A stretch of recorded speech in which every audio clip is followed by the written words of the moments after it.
வணக்கம். தமிழ் ஃபுட் கார்னரில் இன்னைக்கு கோதுமை ரவா கார அப்பம் பண்ண போகிறோம். இந்த அப்பம் வெளியில் நல்ல முறுமுறுப்பாகவும் உள்ள சாஃப்டாகவும் சாப்பிட்றதுக்கு ரொம்ப ரொம்ப டேஸ்டாகவும் இருக்கும். இது அப்படியேவும் சாப்பிட்லாம், விருப்பப்பட்டால் தேங்காய் சட்னி வச்சு சாப்பிட்லாம். நான் இன்னைக்கு தேங்காய் சட்னியோட சர்வ் பண்ணியிருக்கேன். இப்போ எப்படி பண்ணுறதுன்னு பார்க்கலாம். இந்த பாத்திரத்தில் 1 கப் கோதுமை மாவு, 1/2 கப் வறுக்காத ரவை சேர்த்துக்கங்க, நல்லாயிருக்கும். இதுக்கு வறுக்காத ரவை தான் சேர்க்கணும். அடுத்து இதில் 3 டேபிள் ஸ்பூன் பச்சரிசி மாவு, 1/2 கப் தயிர். தயிர் கரெக்டான புளிப்புள்ள தயிராக எடுத்துக்கங்க. தயிர் சேர்த்துட்டு பொடியாக கட் பண்ண 2 பச்சை மிளகாய், 1 டீஸ்பூன் அளவுக்கு பொடியாக கட் பண்ண இஞ்சி, கட் பண்ண ஒரு மீடியம் சைஸ் வெங்காயம், பொடியாக கட் பண்ண கறிவேப்பிலை இலைகளும், பொடியாக கட் பண்ண கொத்தமல்லி இலைகளும் சேர்த்துக்கங்க.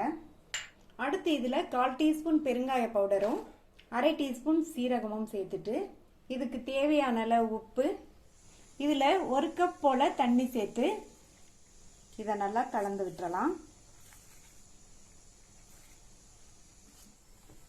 ஃபர்ஸ்ட் 1 கப் தண்ணி சேர்த்தேன், இன்னொரு 1/2 கப் தண்ணி சேர்த்து மறுபடியும் நல்லா கலந்துடலாம்.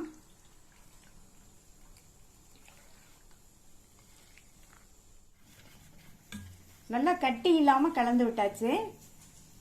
மூடி வச்சிடலாம். 5லிருந்து 10 நிமிஷம் ஊறட்டும். 10 நிமிஷம் கிட்ட ஆச்சு, திறந்து பார்க்கலாம். ரவை நல்லா ஊறி சாஃப்ட் ஆயிடுச்சு. மாவு நம்ம கரைச்சி வைக்கும்போது கொஞ்சம் தளர்வாக இருந்தது, இப்போ கொஞ்சம் திக்காக இருக்குது. இந்த மாதிரி இருந்தால் தான் அப்பம் ஊற்றுறதுக்கு கரெக்டாக இருக்கும். கடைசியாக இதில் 1/4 டீஸ்பூன் சமையல் சோடா சேர்த்துட்டு நல்லா ஒரு தடவை கலந்து விட்டுட்டு அப்பத்தை ஊற்றிடலாம். கடாயில் எண்ணெய் விட்டு நல்லா சூடாயிடுச்சு. அப்பத்தை ஊற்றிடலாம். ஒவ்வொரு கரண்டியாக எடுத்து எண்ணெயில் ஊற்றிடலாம்.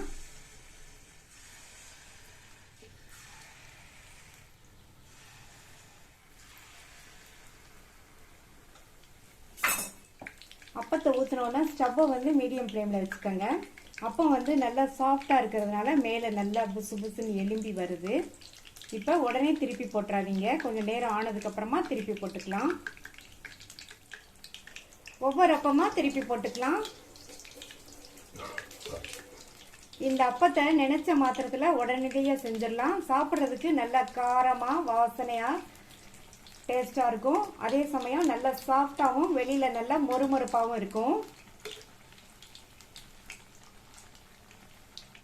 நல்லா திருப்பி திருப்பி போட்டு அப்பம் நல்லா வெந்துருச்சு. இப்போ எடுத்துடலாம். ரொம்ப ரொம்ப சாஃப்டான டேஸ்டான கோதுமை ரவா கார அப்பம் ரெடி ஆயிடுச்சு. மீதி உள்ளதையும் இதே மாதிரி ஊற்றி எடுத்துடலாம். நீங்களும் ஒரு தடவை இந்த உடனடியாக பண்ணக்கூடிய கோதுமை ரவா அப்பத்தை ட்ரை பண்ணி பார்த்துட்டு உங்கள் கமெண்ட்ஸை சொல்லுங்கள். தேங்க்யூ.